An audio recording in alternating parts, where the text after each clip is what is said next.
사도신경. 나는 전능하신 아버지 하나님 천지 창조주를 믿습니다. 나는 그의 유일하신 아들 우리 주 예수 그리스도를 믿습니다.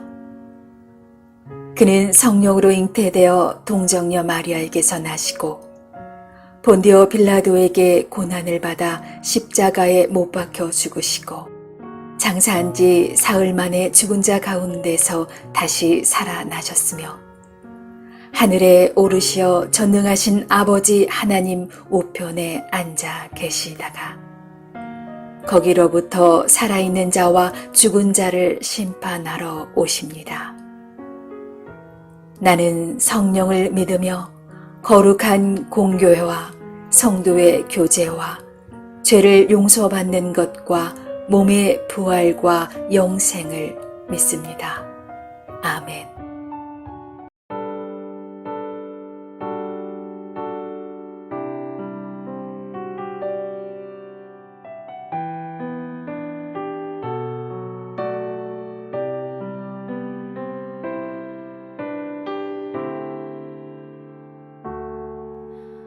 나 주님의 기쁨 되기 원하네. 내 마음을 새롭게 하소서. 새 부대가 되게 하여 주사 주님의 빛 비추게 하소서. 나 주님의 기쁨 되기 원하네. 내 마음을 새롭게 하소서. 새 부대가 되게 하여 주사 주님의 빛 비추게 하소서.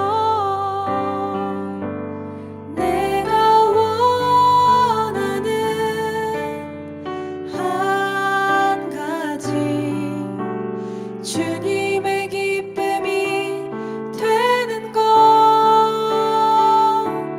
내가 원하는 한 가지 주님의 기쁨이 되는 것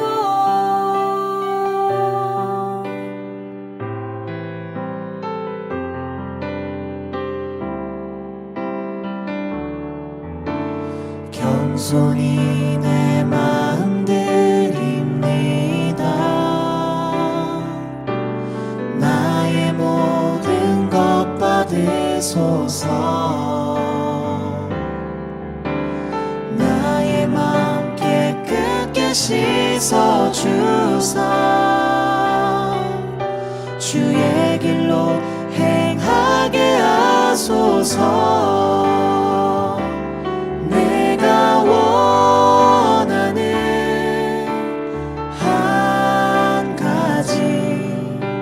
주님의 기쁨이 되는 것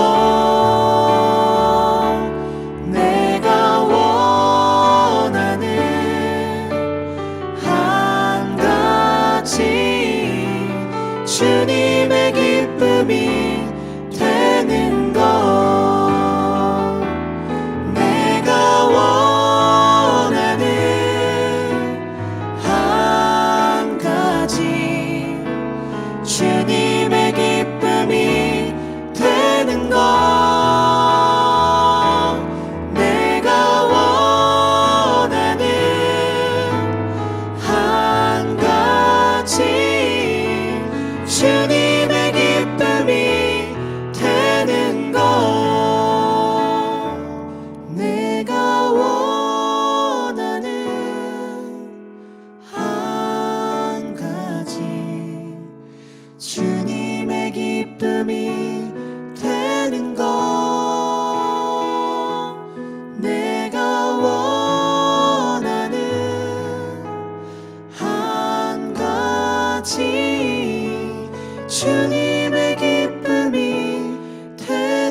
나훔 제1장.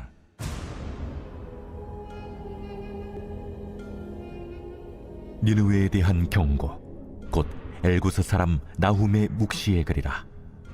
여호와는 질투하시며 보복하시는 하나님이시니라. 여호와는 보복하시며 진노하시되 자기를 거스르는 자에게 여호와는 보복하시며 자기를 대적하는 자에게 진노를 품으시며, 여호와는 노하기를 더디하시며 권능이 크시며 벌받을 자를 결코 내버려 두지 아니하시느니라. 여호와의 길은 회오리 바람과 광풍에 있고 구름은 그의 발에 티끌이로다. 그는 바다를 꾸짖어 그것을 말리시며 모든 강을 말리시나니 바산과 갈멜이 쇠하며 레바논의 꽃이 시드는도다. 그로 말미암아 산들이 진동하며 작은 산들이 녹고 그 앞에서는 땅 곧 세계와 그 가운데 있는 모든 것들이 솟아오르는도다. 누가 능히 그의 분노 앞에 서며 누가 능히 그의 진노를 감당하랴. 그의 진노가 불처럼 쏟아지니 그로 말미암아 바위들이 깨지는도다. 여호와는 선하시며 환난 날의 산성이시라. 그는 자기에게 피하는 자들을 아시느니라. 그가 범람하는 물로 그곳을 진멸하시고 자기 대적들을 흑암으로 쫓아내시리라. 너희는 여호와께 대하여 무엇을 꾀하느냐? 그가 온전히 멸하시리니 재난이 다시 일어나지 아니하리라. 가시덤불같이 엉클어졌고 술을 마신 것 같이 취한 그들은 마른 지푸라기같이 모두 탈 것이거늘, 여호와께 악을 꾀하는 한 사람이 너희 중에서 나와서 사악한 것을 권하는도다. 여호와께서 이같이 말씀하시기를, 그들이 비록 강하고 많을지라도 반드시 멸절을 당하리니 그가 없어지리라. 내가 전에는 너를 괴롭혔으나 다시는 너를 괴롭히지 아니할 것이라. 이제 내게 지운 그의 멍에를 내가 깨뜨리고 내 결박을 끊으리라. 나 여호와가 내게 대하여 명령하였나니 내 이름이 다시는 전파되지 않을 것이라. 내가 내 신들의 집에서 새긴 우상과 부은 우상을 멸절하며 내 무덤을 준비하리니 이는 내가 쓸모없게 되었습니다. 볼지어다, 아름다운 소식을 알리고 화평을 전하는 자의 발이 산 위에 있도다. 유다야, 내 절기를 지키고 내 서원을 갚을지어다. 악인이 진멸되었으니 그가 다시는 내 가운데로 통행하지 아니하리로다 하시니라.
샬롬. 하나님의 은혜와 평강이 새롭게 시작하는 한 주 우리의 삶에 넘칠 수 있기를 주님의 이름으로 축복해 드립니다. 오늘부터는 이 나훔서를 묵상하게 되는데요. 이 나훔 선지자는 남유다의 선지자로서 나훔이라는 이름은 위로자라는 뜻을 가지고 있습니다. 당시 이스라엘은 솔로몬이 죽고 난 후 나라가 북이스라엘과 남유다로 갈라졌죠. 당시 고대 근동을 제패하고 있었던 강대국 아수르 제국에 의해서 이 북이스라엘은 멸망하고 말았습니다. 남유다는 거의 100년 동안이나 이 아수르의 압제하에 신음하고 있던 그런 시기였습니다.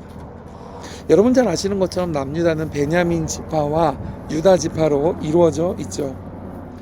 이때 하나님께서는 나훔 선지자를 통해서 하나님의 백성을 업신여기는 아수르를 심판하고 또 멸망하실 것과 유다는 하나님의 백성으로서 그분께 건지심 받으실 것을 이 나훔서를 통해서 예언하고 있는 말씀입니다. 오늘 말씀에서 다시 한번 니느웨가 등장합니다. 여러분, 니느웨는 당시 그 고대 근동의 대부분 지역을 정복하고 제패했던 아수르 제국의 수도였습니다. 앞서 요나서에서는 하나님께서 그들에게 긍휼을 베푸셔서 이 니느웨에게 회개할 기회를 주셨습니다. 그러나 놀랍게도 오늘 나훔 선지자를 통해서는 아수르를 심판하시고 또 멸망할 것을 선포하시고 있습니다. 당시 아수르는 감히 대적할 나라가 없는 강대국이었습니다. 그래서 오늘날에도 이 러시아 같은 나라는 탱크를 앞세워서 이웃 나라를 또 침략하고 있지만은 그것을 막을 수 있는 사람이 없는 것처럼 당시에 이 아수르는 그 누구도 대적할 수 없는 그런 강대국이었고 또 패권자였습니다. 말씀드린 것처럼 이 아수르에 의해 북이스라엘은 멸망했고 그때에 5만 명이 넘는 사람들이 포로가 되어서 타국으로 끌려갔습니다. 간신히 남아 명맥을 유지하고 있는 이 남유다도 또 그 주변국들도 100년이 넘는 시간 동안 이 아수르의 압제 속에서 시달리고 있었습니다. 이런 상황에서 하나님께서 이 아수르 제국의 심판과 멸망을 선포하시는데 당시 사람들이 볼 때는 이런 강대국이 어떻게 패할 수 있다는 말인가, 이런 생각이 들 수 있습니다. 그러나 하나님께서 이 아수르를 심판하시기로 작정하신 이유는 두 가지였습니다. 첫 번째는 아수르는 100년 전에 요나를 통해서 하나님께서 회개하고 또 하나님의 긍휼을 입을 수 있는 기회를 주셨습니다. 그러나 요나의 방문이 끝난 직후 그 성은 다시 옛 습관으로 조금씩 돌아가더니 결국은 회개하고 돌이켰던 마음을 잃어버리고 모든 사악함이 맹위를 떨치게 되었습니다. 오늘 말씀 11절을 보면 그 자신들이 은혜를 입은 것을 망각하고 하나님 앞에 악함을 버리지 않았다 그랬습니다. 그로 인해 하나님께서는 그들의 죄를 이번에야말로 심판하시고 또 그들을 멸절하시겠다고 선언하셨던 것이었습니다. 하나님께서 심판을 결정하시면 그때는 더 이상 회개도 통하지 않고 또 피할 곳도 없으며 하나님의 진노를 받아 멸망하는 것 외에는 다른 길은 없는 것입니다. 여러분, 그냥 끝입니다. 그러므로 하나님의 침묵은 악에 대한 묵인도 아니고 또 하나님의 무관심도 아니며 회개의 기회를 주시기 위해 노하기를 더디하시는 하나님의 오래 참음입니다. 그러나 끝까지 돌이키지 않는다면 오늘 니느웨처럼 악인들을 멸하실 것입니다. 두 번째 이유는 이 아수르가 하나님의 백성을 업신 여기며 압제했기 때문이었습니다. 창세기 12장 3절을 보면 하나님은 아브라함과 언약을 세우시며 너를 축복하는 자에게는 내가 복을 내리고 너를 저주하는 자에게는 내가 저주하리니 땅의 모든 족속이 너로 말미암아 복을 얻을 것이라, 이렇게 말씀하셨습니다.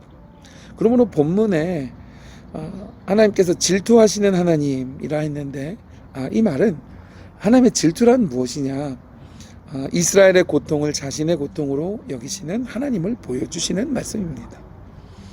그리고 이스라엘을 향한 하나님의 사랑과 신실함에 대한 표현이 바로 질투하시는 하나님이라는 말로 이제 쓰여진 것입니다. 하나님께서는 자기 백성을 굽어 살피시며 반드시 지키시고 함께 하시는 분이기 때문이죠. 오늘 말씀에 하나님은 또한 보복하시는 분이라 그랬습니다. 이 부분은 참 많은 오해가 있는데 이 말은 그러니까 하나님께서 죄를 반드시 심판하시고 불순종은 반드시 징계하시며 악을 행하는 것에 대해 반드시 행한 대로 갚으시는 분이라는 뜻이 바로 보복하시는 하나님이라는 말의 의미입니다. 그러므로 오만과 악행을 저지르면서도 지금은 승승장구하는 것처럼 보이지만 사실은 심판이 이미 코앞에 놓여 있고 하나님의 때에 그 모든 것들은 하나님의 섭리대로 처리될 것이다 하는 믿음 가운데 살아가는 것이 참된 지혜자일 것입니다. 우리는 지금 현실에서 하나님께서 갚으실 날을 역사적 시각으로 이렇게 인지하고 바라보면서 아니 그게 뭐 성경에 있는 얘기 아니면 뭐 언젠가 뭐 될 얘기가 아니라 하나님께서 반드시 이루실 이 역사의 마지막 날 갚으실 놀라운 하나님의 일하심을 우리가 바라보면서 겸손하게 주의 길을 따를 수 있기를 주님의 이름으로 축복해 드립니다.